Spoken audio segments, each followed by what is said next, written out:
Salut la famille, j'espère que vous allez bien. Moi, ça va super. C'est l'heure du résumé pour les pays africains qualifiés en huitième de finale dans ce mondial-là, dont le Maroc et le Sénégal. Voilà, les gars, vous savez, je sais. Vous savez, je sais. Pour ceux qui suivent mes devis, ils savent déjà. Pour ceux qui suivent mes devis, ils savent déjà. Je vous mets cet extrait-là. Écoutez.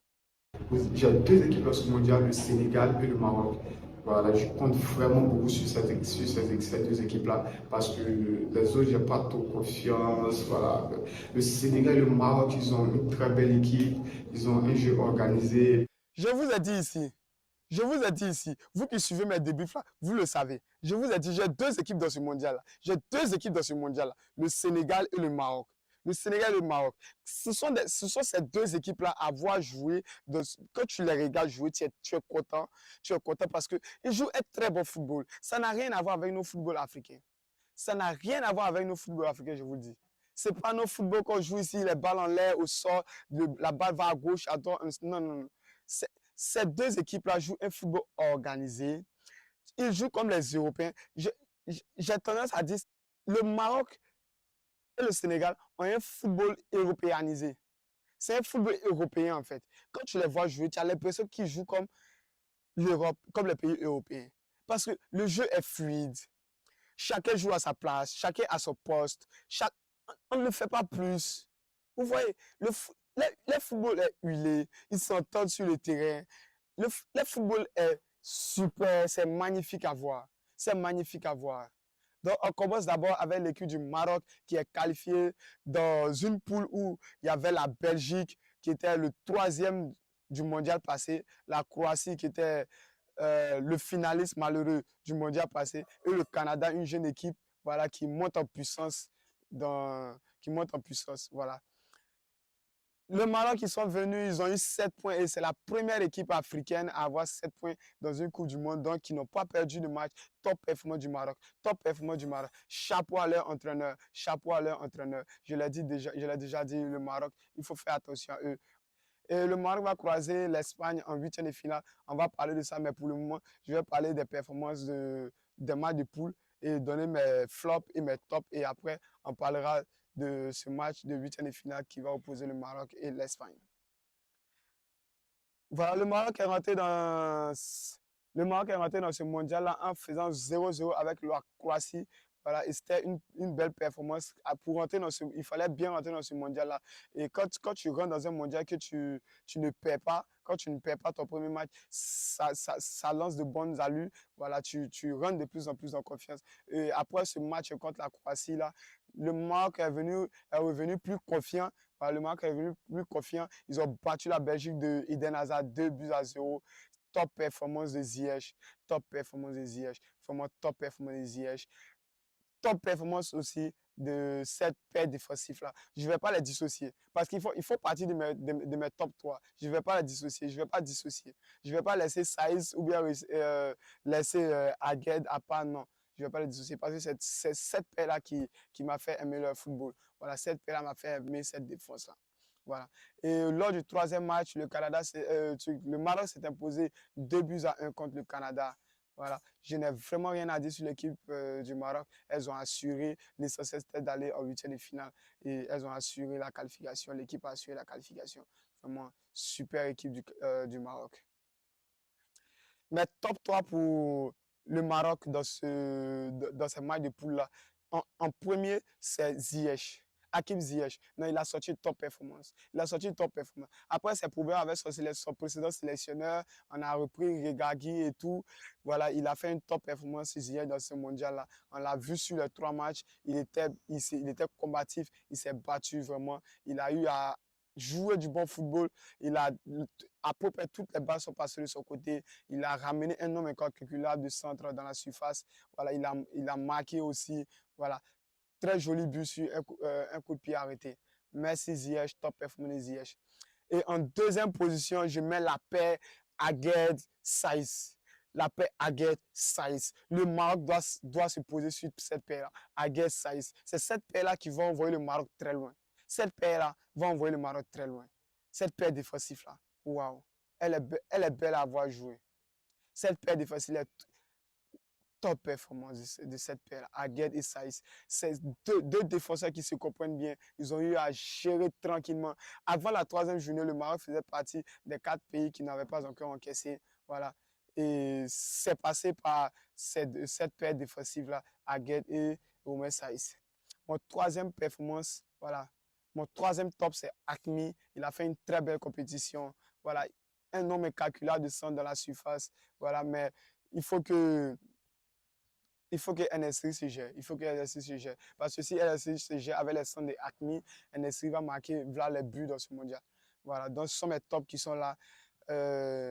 Hakim Ziyech, la paire Aguerd et Oumar Saïs et Hakimi. Voilà. Mes flops pour le Maroc, c'est Sofiane Boufal. Sofiane Boufal. Sofiane Boufal, j'attendais plus de toi.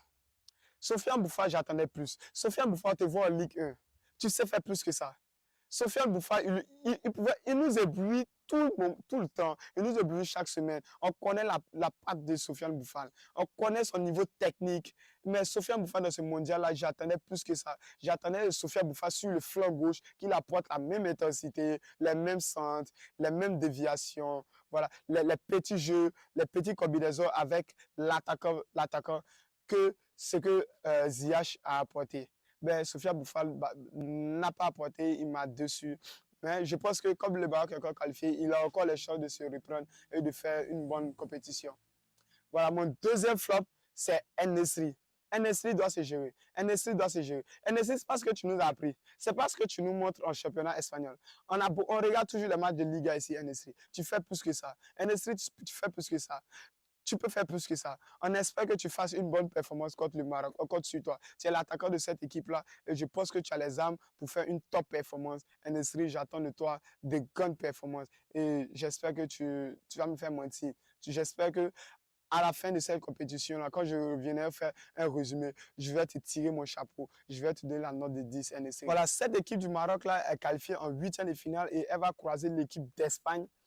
Je pense que le Maroc a ses chances. Le Maroc a ses chances. Le Maroc a vraiment ses chances. Le Maroc peut tenir ses chances. Parce que cette équipe du Maroc-là, je la suis depuis très longtemps. Je sais de quoi elle est capable. Je sais quel type de jeu elle produit. Je sais quel genre d'équipe elle peut gagner. Voilà. Parce que quand tu regardes le jeu du Maroc, tu sais que le Maroc n'est pas là pour blablater. Ils peuvent taper l'Espagne. L'Espagne, c'est pas une équipe qui est... C'est une équipe totalement jeune. C'est une équipe totalement jeune, même s'ils ont pris un peu de joueurs expérimentés comme Busquets, Carvajal,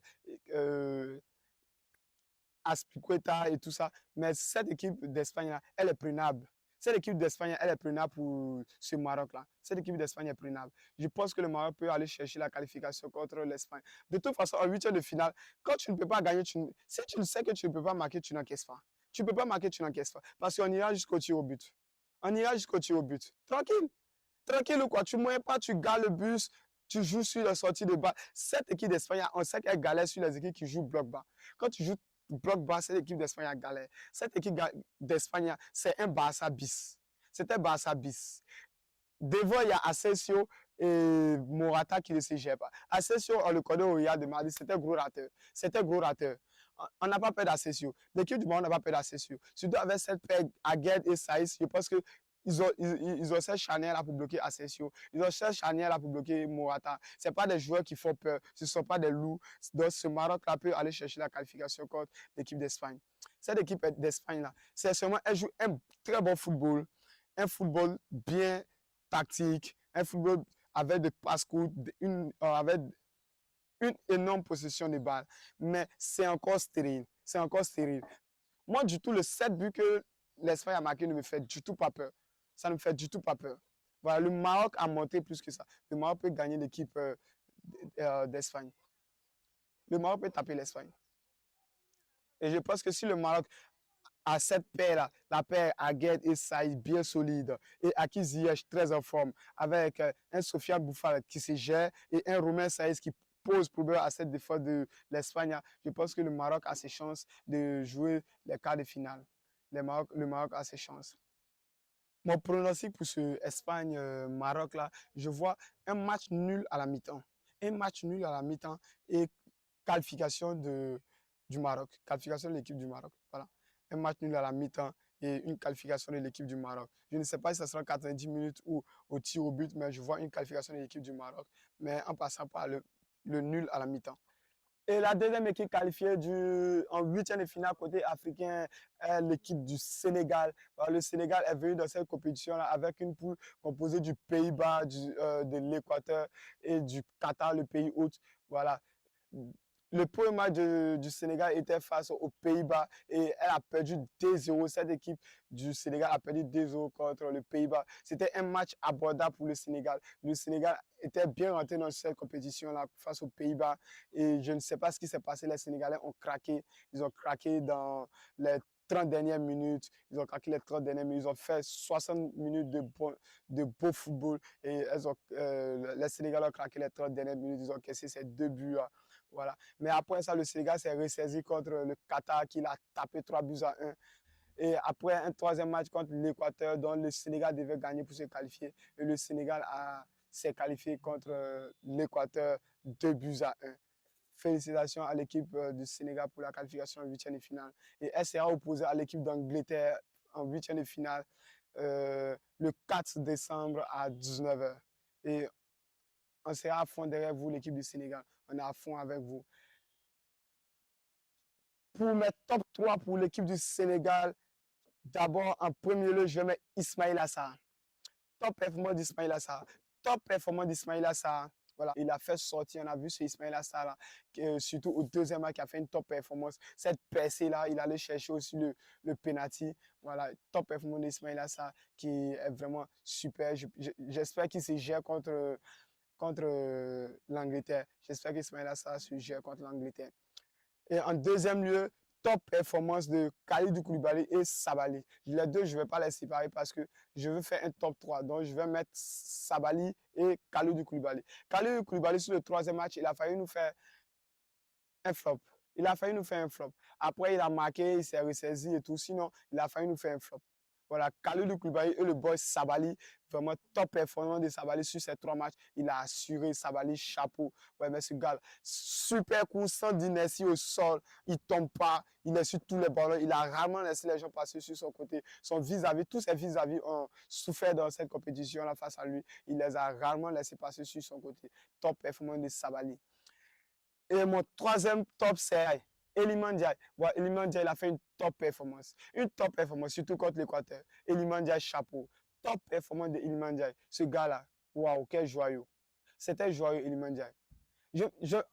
À vrai, je ne m'attendais pas trop à ce que Iliman Ndiaye me fasse une performance de ce calibre-là. Je ne m'attendais pas à ça. Et Iliman Ndiaye est venu, il m'a ébloui, il a fait une très belle performance. Je pense que s'il continue sur cette lancée-là, cette équipe de l'Angleterre-là va vraiment douter et le Sénégal aura ses chances de qualification. Mais flop pour le Sénégal, c'est d'abord Krépin Diatta. Krépin Diatta nous a habitués à plus que ça. On a vu Krépin Diatta ici en Ligue des Champions. On a vu Krépin Diatta avec Monaco. On a vu Krépin Diatta avec l'équipe de Bruges. On sait ce que Krépin Diatta est capable de faire. On sait ce que Krépin Diatta peut produire. On connaît la qualité de Krépin Diatta. Et jusqu'à maintenant, Krépin Diatta ne nous a pas encore montré cette qualité qu'il a là. Il ne nous a pas montré ce beau football-là qu'il a l'habitude de nous montrer. Il ne nous a pas encore montré ce football-là qu'il a l'habitude de jouer, cette haine de jouer, ce ballon, cette manière de porter le ballon vers l'avant, cette façon de combiner avec les attaquants. Voilà. Krépin Diatta ne nous a pas encore montré. Et pour le moment, je suis dessus de Krépin Diatta. Krépin Diatta doit nous montrer plus. Voilà. J'attends plus de Krépin Diatta. J'attends plus de Krépin Diatta. Voilà. Et lui, c'est pas un flop. C'est pas un flop, mais il a failli être un flop. Il a failli être un flop. Abou Diallo, sur le premier match, Abou Diallo, c'est pas géré. Sur le premier match, Abou Diallo, c'est pas géré. Abou Diallo, il faut qu'il se gère. Il faut qu'il se gère. Sur le premier match, c'est pas géré. Mais après ça, sur les 2 prochains matchs, c'est géré avec cette paire défensive-là, cette paire centrale-là, avec Kalidou Koulibaly et Abou Diallo. Ils ont bien géré, ça a bien fonctionné. J'espère que l'entraîneur ne va pas toucher cette paire-là, parce que cette paire-là se gère. Voilà. Cette paire-là est solide. Voilà, cette paire-là est très solide. Abou Diallo et Koulibaly sur les deux matchs, le match contre le Qatar et le match contre l'Équateur. Ils nous ont montré que le Sénégal pouvait s'appuyer sur cette paire de Koulibaly et de Diallo. Voilà. Et top performance de Jacobs aussi. Top performance de Jacobs sur le troisième match. Vraiment top performance de Jacobs. Je ne m'attendais pas à Jacobs, mais Jacob m'a ébloui. Il a fait une top performance contre l'Équateur. Vraiment chapeau Jacobs et chapeau à Sabali. Voilà. J'espère que Papi Cissé, il se gère. Papi Cissé, il faut qu'il se gère. Papi Cissé, il faut qu'il se gère. Parce que ce premier match-là, cette paire Koulibaly, Papi Cissé-là, nous a créé beaucoup de déchets. Voilà, cette paire-là ne nous a pas rassurés. Cette paire-là n'était pas rassurante pour l'équipe du Sénégal. Le Sénégal ne pouvait pas se projeter, parce que se projeter sans avoir peur dans le dos. Parce que cette paire-là était très fébrile. Et maintenant que cette paire-là a été recomposée et qu'elle a de Koulibaly et de Diallo, je pense que le Sénégal a ses chances d'aller jouer ces huitièmes de finale-là et de leur porter face à l'équipe de l'Angleterre. Et le Sénégal a ses armes. On connaît la force du Sénégal. Le Sénégal a ses armes. Ils peuvent aller faire une bonne performance. Voilà, ils ont une très belle défense composée de Sabali, de Koulibaly, Diallo et Jacobs. Voilà, je pense que si le Sénégal s'appuie sur cette charnière, sur cette charnière défensive là, le Sénégal peut aller faire une belle prestation contre l'équipe d'Angleterre. Moi, sincèrement, l'équipe d'Angleterre, elle ne me fait pas peur. L'équipe d'Angleterre ne me fait pas peur. Parce que l'équipe d'Angleterre, c'est une équipe qui n'est pas vraiment technique. Techniquement, l'équipe d'Angleterre n'est pas au-dessus. Voilà, je ne dis pas qu'ils ne sont pas techniques, mais techniquement, ce n'est pas ça. L'équipe d'Angleterre, elle joue beaucoup physique. L'équipe d'Angleterre adore les jeux physiques. Et physiquement, les Sénégalais sont là. Physiquement, les Sénégalais sont là. Et je sais que le Sénégal, physiquement, ils vont apporter de l'intensité. Le Sénégal met de l'intensité dans ses matchs. Et si le Sénégal met de l'intensité dans ses matchs contre l'équipe d'Angleterre, le Sénégal est capable de battre cette équipe d'Angleterre-là. À moins que les attaquants se gèrent. À moins que les attaquants se gèrent. Parce que c'est le seul bémol dans cette équipe du Sénégal. Elle ne marque pas. Le Sénégal galère à marquer. Le Sénégal galère. Ismaïla Assar, il galère. Il a sorti une top performance contre le Qatar. Mais ce n'est que le Qatar. Ce n'est que le Qatar. Voilà. Là, le Sénégal aura affaire à l'équipe d'Angleterre. Le Sénégal aura affaire à l'Angleterre qui a une très belle défense. Voilà. Même s'ils ont un Toka qui est là, voilà, j'espère qu'il va faire une distinct classe et que les attaquants, et que Boulaïda se gère sur une tête peut-être, je ne sais pas, pour mettre le Sénégal dans la bonne direction. Voilà, il faut toujours ce but-là. Le Sénégal ne se gère pas. Il faut marquer ce but-là. Le Sénégal joue un très bon football. Il joue très bien, il décompose, ils arrivent devant. Mais il manque toujours ce petit but-là. Il manque toujours ce petit but-là pour faire douter l'adversaire. Et le Sénégal ne marque pas ce petit but-là. On l'a vu contre le Pays-Bas. Il a marqué ce petit but-là après avoir dominé pendant 60 minutes, après avoir produit un super jeu pendant 60 minutes. Il devait marquer ce petit but-là pour faire douter l'équipe du Pays-Bas. Ils ne l'ont pas fait. Et si cette même performance se reproduit contre l'Angleterre, le Sénégal n'aura pas ses chances. Voilà, donc il faudra aller marquer il faudra aller marquer sur les occasions qu'ils auront contre l'Angleterre pour faire douter cette équipe d'Angleterre-là, pour faire sortir cette équipe d'Angleterre-là. Et le Sénégal pourra jouer entre les lignes, entre les intervalles pour faire mal à cette équipe d'Angleterre-là. Voilà. Et j'espère que Krépin Diatta, il va se gérer et qu'il va faire une top performance parce qu'il nous habitue à plus.